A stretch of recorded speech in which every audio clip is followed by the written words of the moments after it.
I mentioned to you at the beginning of the program that that I got a beautiful invitation from the organisers of Reg Grundy's Memorial.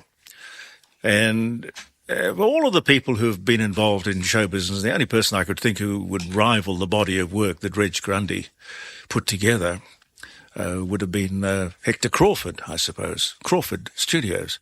But between those two, Reg Grundy and Crawford's, we produced a mountain of material, productions, everything from game shows to dramas to movies, indeed. Hi, this is Peter Mochrie. Peter, are you there? No. I am indeed, sir. How are you, Peter? We put a call. We put a call into Peter Mochrie because he is going to. I'm not sure whether you've got a particular function at the memorial for Reg Grundy. Have you? Yes, I'm.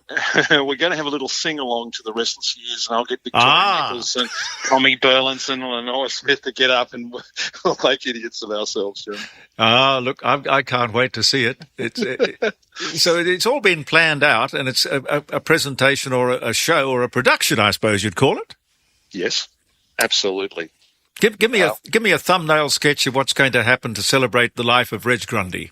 Well, Reg Grundy was, as you said, with Hector Crawford, they were absolute colossuses of Australian drama and game shows. So it will be a tribute to Reg and his lovely wife, Joy Chambers Grundy. Yeah. She died a number of years ago, and it's taken a little while. So I don't want to let the cat out of the bag too much, but just to say that we will reminisce about all the shows, Wheel of Fortune and Sale of Century, Celebrity Squares, all those great game shows that we grew up with, and then Chopper Squad and Prisoner and Restless Years, Sons and Daughters, Young Doctors, Neighbours, all of those great dramas. Did you have Mr. Grundy? Did you have a lot to do with him personally? Well, he had lieutenants in the form of Don Batty and Peter Pinney, Reg Watson. They were the producers. I met the gentleman once. He was a god to a young actor such as myself. Yes. He was all over the world. We've got to remember he had shows in Italy and Spain and Sweden and Mexico. All of those shows were syndicated around the world. So, I met him once and he seemed a delightful man. Yes, and the same goes for me. I spoke to him probably more often when I came to Adelaide, whenever he published one of those wonderful nature photography books that he would come up with. And he would do that from his home where he lived with Joy. I think it was the Bahamas, was it? Yeah, they had a many multi-million-dollar launch that I think was, a huge boat, and they spent a lot of time on the water. He loved the water. Yeah, and he loved nature, and he was a brilliant photographer. Yeah, absolutely. Jeremy, just taking on my back in the golden days when I was doing Restless Years and those sorts of things, we met doing a SAS telethon. Chantal Contori was on the panel, and she had a thing where you do the dead ant. I don't remember if you knew that. You'd answer questions, and if you got it wrong, you had to get on the studio floor and do a dead ant. I don't know if you remember it, but that's I don't. 82. It was a very popular thing at those telethon things, those appeals. That you had to, if somebody gave $20 or something, you had to do 100 push-ups. That's it. Or $20. You turn up at one of those and you just don't know how you're going to be humiliated or celebrated. Yeah, Chantal Contori was a master at it. Now, I wonder what happened to Chantal Contori. Chantal runs a restaurant, her family business in Adelaide. Greek restaurant, I believe. Oh, she'd be interesting to talk to. I haven't spoken to her for years. Well, look her up on the net. I'm sure if you look on Facebook or somewhere like that, you'll find her. The body of work that you have produced over the years is just amazing. I read your biography, and you've worked in America and everywhere, New Zealand. Yeah, and you've had enormous success. Thank you. And you're still in Australia, and we're very proud that is the case. Well, I have to lament what's happened to Australian drama, Jeremy. In the old days, we used to go from job to job to job. I've been lucky in my career that the recent thing I did was Janet King and Blue Murder with Richard Roxburgh.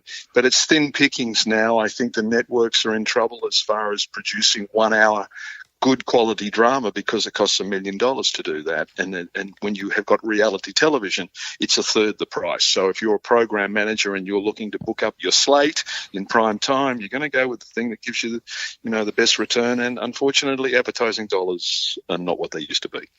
No, and I can't help but believe that this going digital, whereby each television station ended up with 2 or 3 sort of subsidiary stations, and then they were confronted with, well, how are we going to use these? We must use these, and then you fragment your audience. The audience is confused. Then you put on top of that paid television and hundreds of different things to watch. Nobody ends up with a critical mass big enough to make it pay. Yeah, the networks are definitely in trouble there. I watch my 15-year-old son, and he has a tablet, rarely turns on the television anymore, unfortunately, just to watch the Swans annihilate Adelaide. Thank you. No dig there, sir. Huge Swans fan. But, yeah, we all have our own channels now. You've got Facebook, I've got a website, petermochrie.com, slight plug there. Everything has changed. In the old days, Jeremy, on a Sunday night, we'd sit down and we watch The Wonderful World of Disney, the news, 60 Minutes at the movie, and then we get ready for Monday morning, and that's all changed. Yeah, you made an appointment, didn't you? You watched your favourite programs. In my case, it was either Bonanza or Rawhide or something like that. Absolutely. So I'm 65, I remember. Well, so maybe we're looking down the barrel of newspapers not being around in another 10 years. I don't know what's going to happen with radio. That's sort of in the same boat as television. I think it's kind of lost its way. Yeah. Too many stations. Absolutely. The evolution of Homo sapiens, we all get worried about this and COVID and all that sort of stuff, but eventually nature and what's right finds its way. So, radio will find its level and TV, but I think, as you say, the digital era is way upon us, and I think it's for the detriment of culture. I mean, where do the actors go now? I teach at NIDA or Screenwise or any of the places I teach, and I say, what shows do you aspire to? And every one of them, they talk about it as an American show or a Netflix show. And I think it's, that's the way it's going now, Mike. How do you teach acting? How do you teach somebody to act? Good question. We talk about the method, which is Stanislavski's method from the Moscow Art Theatre Company, and people like Lee Strasberg, and they talk about going inside and giving us who you are. You are the character and the character is you. So if you can express yourself in a truthful way, we will buy it. If you're putting it on and you're faking it, we know instantly. It's the same as when I do presenters. I do a lot of lawyers and real estate agents talking down the barrel of the camera. Yeah. You've got to cut those moorings that make you look a fake. And once you can do that and come with truth, as always, you will be successful. Yes, if you can fake sincerity, you've got it made. Who said that? Jeremy Cordeaux. No, I think it was, I don't know, George Burns or someone like that, I think. One of those, the golden years of American television, Dean Martin or Frank or someone like that. So I don't think Reg Grundy could do what he did today. No. But is it true? Clear up a myth for me. Is it true that? I first ran across Reg Grundy when he was an announcer at 2CH. Right. And that is where he did his first game show. It was a radio show, and it was a radio version of Wheel of Fortune. Got it.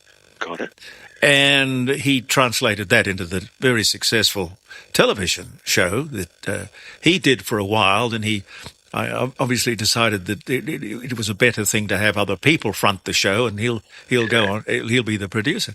But the story goes that he went to America and he looked at all of these shows, like the one I did for him, like Blind Date, and there was The Marriage Game and The Money Makers and all of these game shows. I've Got a Secret. Yeah, I've Got a Secret, yes. Yeah. And he brought them back here to Australia didn't pay any rights or royalties or anything. But, well, they wouldn't know what the hell we were doing here. Down under, Yeah. where's that, you know? That was a million miles away, like the moon. Anyway, Yeah, absolutely. we're talking the 50s and very early 60s, and he repackaged his version of those shows and took them back to America and sold them back their original idea, only done better. Now, Wow. is that true? I couldn't tell you. I'm not that. I'm told it is. I'm sure. Why not? He was a very smart man. He was a master salesman. Yeah. I spent a bit of time with Hector Crawford, and those gentlemen, they really knew what they were doing. They didn't, and they surrounded themselves with good people to make good choices and decisions for them. And I'm sure they wouldn't have done anything wrong without looking at the legs of it. But yeah, you're probably right. They beat them at their own game. Did you ever run into Ian Holmes? Ian Holmes. Ian Holmes was, when I first... Oh, he was a network executive. That's right. When I first met him, he was just back from America where he'd been working for a while. And Les Peard, who was the general manager of Channel 10, he hired Ian Holmes to be the program director. Yes, I know he had a moustache. That's right, he did, yes. There were those guys, Ron Christie, there was some really smart operators. I remember Adelaide. Yeah. The Restless Years, we used to go down there to Glenelg do that flying thing. Oh, what was that called? I can't remember what it was, but they'd make little boats and flying wings and then fly off. What did they... Oh, the Birdman Rally, yeah. That was and these people that get these fantastic things and dive off and do a belly flop and these wings. Oh, that was fun. Nothing ever got off the ground, but apparently nobody was ever hurt, and I find that hard to believe. We had a lot of fun. Well, can you imagine the occupational health and safety people letting you do that and televise it as well? Yeah, no. Gee whiz, that would not happen. The caravan moves on with time. Yeah. And it's unfortunate because we lose some of the things that make us who we are, you know. Australians, a culture, and we become global citizens, and that's good in one way, but you lose your heritage. Little things like employment. Very important. Yes. Yeah. Television, drama, all that. I don't know. When you look back on it, Restless Years, Sons and Daughters, Butterfly Island, Neighbours, Holiday Island, Winter of Our Dreams, Just in Time, Blue Healers, Home and Away, Water Rats. Of all of those things, what did you enjoy most? Water Rats. Water Rats. Yeah, Water Rats. There was another gentleman called Hal McElroy, and Hal worked with Southern Star, and he started with Blue Healers, and he had a genre, and that was the cop show. Yeah. And he put together a great cast on Water Rats. We just hit it, and we loved going to work. I worked with Colin Friels. Oh, yes. Arguably is the best actor I've ever worked with. I've worked with a few, but that gentleman taught me the first take, hit it, get the crew behind you, know your words, get credibility and respect, and then hit it, and then walk away and say, that's it, and the director go, thank you, next. That was how it was done, and you learn from the greats, the craft of acting. Is Colin still around? He is. I think he's about 75 years old now. He was doing a play with Kerry Armstrong at the Sydney Theatre Company, and that was... But let me ask you this. What Australian drama did you watch on television last week? What Australian drama did you see promoted? No. Home and Away, maybe. And that's it. Murder Call. What? I watched Murder Call. Murder Call? Yeah. What channel's that on? Peter was in it. Channel 10 replay. Oh, okay. Right. You're a classy gentleman. You're a classy gentleman. Good boy. But like you say, I don't really watch much television. I tend to watch the news programs, and that to me is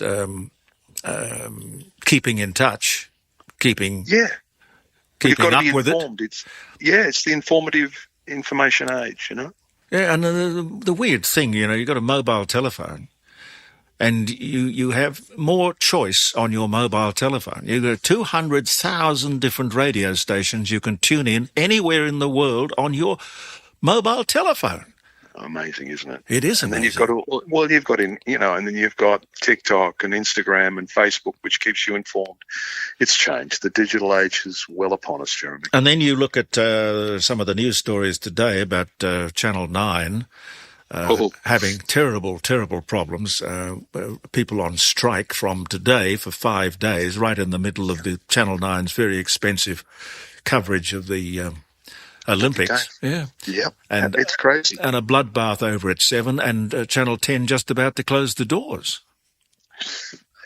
Things are changing. It's unbelievable. I mean, Kerry Packer would scratch his head and say, you're mad. But you know what? I think Kerry Packer saw it coming, and that's why he told his son to get out of it. Yeah. Although, he sold the 9 network to Alan Bond, wasn't it? Yes. And he made a killing. And then bought it back for next to nothing. Smart operators, the Reg Grundy and yes. Hector Crawford and of course Mr. Packer. Yep. Anyway, it's lovely to talk to you, and I look forward to seeing you on the 15th September at the it's the Mitchell Library, isn't it? Correct, in Sydney. Yep. Okay. Wonderful to talk to you, Peter. Thank you, sir. Thank you very much for your time. Peter Mochrie, ladies and gentlemen, The Life of Reg Grundy, to be celebrated 15th of September.